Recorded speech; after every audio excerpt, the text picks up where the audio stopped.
Hello friends, I am Dipanshi Sharma. Welcome to my channel Genius Dipanshi and I hope you are doing well. आज हम start करेंगे part 77 that is to concatenate the string.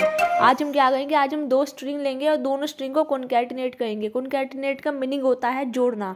हम दो string को जोड़ेंगे। Suppose एक string है hello और दूसरी स्ट्रिंग है वर्ल्ड, तो जोड़ने के बाद बन जाना चाहिए हेलो वर्ल्ड। तो हमें इस तरीके से प्रिंट करवाना है। तो मैंने यहाँ पे सबसे पहले हेडर फाइल को इंक्लूड कर लिया है stdio.h एंड string.h।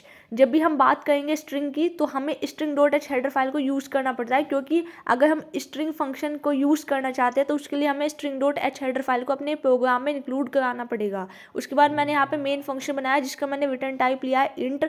जब भी हम मेन फंक्शन का रिटर्न टाइप इंट लेते हैं तो हमें कुछ ना कुछ रिटर्न कराना पड़ता है। मैंने यहाँ पे रिटर्न 0 दिया है। उसके बाद हमने यहाँ पे दो स्ट्रिंग ली है s1 एंड s2। s1 का साइज़ 50 है, s2 का साइज़ में मैंने यहाँ पे 50 लिया है। और स्ट्रिंग को बनाने के लिए हम कैर डेटा टाइप का यूज़ करते हैं। मैंने यहाँ पे लिखा है data type space string name string का साइज सेमीकोलन। मैंने यहाँ पे एक स्ट्रिंग को डिक्लेयर कर दिया s1 जिसका साइज है 50 और इसका डेटा टाइप है कैर। उसी तरीके से मैंने s2 स्ट्रिंग को डिक्लेयर किया है साइज 50 के साथ। और मैंने यहाँ पे प्रिंटफ फंक्शन में यूज़र से पूछा एंटर दी फर्स्ट स्ट्रिंग।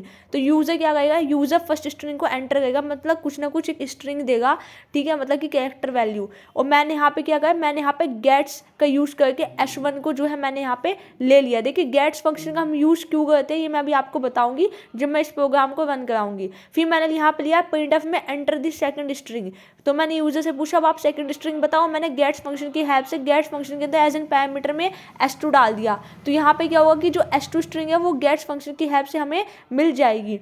फिर उसके बाद मैंने यहाँ पे एक स्ट्रिंग का फंक्शन यूज़ किया है दोनों स्ट्रिंग को कॉन्कैटिनेट करवाने के लिए strcat। और उसके अंदर मैंने s1 s2 यहाँ पे पास कर दिया एज एन पैरामीटर। तो इसमें क्या होगा कि s1 s2 का मीनिंग क्या है कि जो हमारी स्ट्रिंग 1 है और स्ट्रिंग 2 है ये दोनों को कॉन्कैटिनेट कर देगा, ये जो हमारा फंक्शन है strcat फंक्शन। उसके बाद हम वापस से किसको प्रिंट कराएंगे, s1 स्ट्रिंग को प्रिंट कराएंगे। तो प्रिंट कराने के लिए मैंने यहाँ पे पुट्स फंक्शन का यूज़ किया है और पुट्स के अंदर मैंने एज एन पैरामीटर डाल दिया स्ट्रिंग 1 को। तो अब आप जब इस प्रोग्राम को रन कराओगे तो यहाँ पे देखिए ये कह रहा है कि it is dangerous and should not be used यहाँ पे, लेकिन इसने आउटपुट में पूछा enter the first string. Suppose मैंने यहाँ पे दे दिया हेलो, फिर पूछेगा एंटर दी सेकंड स्ट्रिंग। मैंने सपोज दिया वर्ल्ड, तो ये आउटपुट में दे देगा हेलो वर्ल्ड। यहाँ पे आउटपुट आएगा।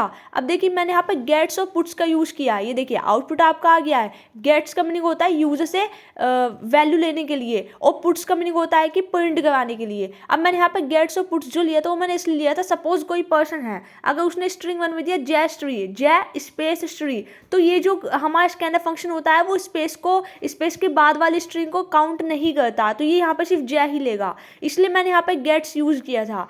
अब देखिए मैं अगर यहाँ पे स्कैनर फंक्शन में %s एड्रेस ऑफ s1, इस तरीके से आपका जो फर्स्ट स्ट्रिंग हमारे स्कैनर फंक्शन की हेल्प से यहाँ पे रीड हो जाएगी, उसी तरीके से s2 हो जाएगी। अब आउटपुट में पूछा एंटर दी फर्स्ट स्ट्रिंग, मैंने लिखा hello. Enter the second string में मैंने लिखा वर्ल्ड, तो आउटपुट में आ जाएगा हेलो वर्ल्ड। तो ये थोड़ा सा एक डिफरेंस था कि हमने गेट्स को क्यों यूज़ किया इंस्टेड ऑफ स्कैनफ। ये आप करके देखना। Like share and subscribe our channel genius Deepanshi and thanks for watching. If you have any doubt you can ask me any time in the comment section. और आप इसी तरीके से वीडियो में बने रहिए, देखते रहिए और इसी तरीके से चीज़ें को समझते रहिए। आपको कोई भी डाउट आ रहा है तो आने वाली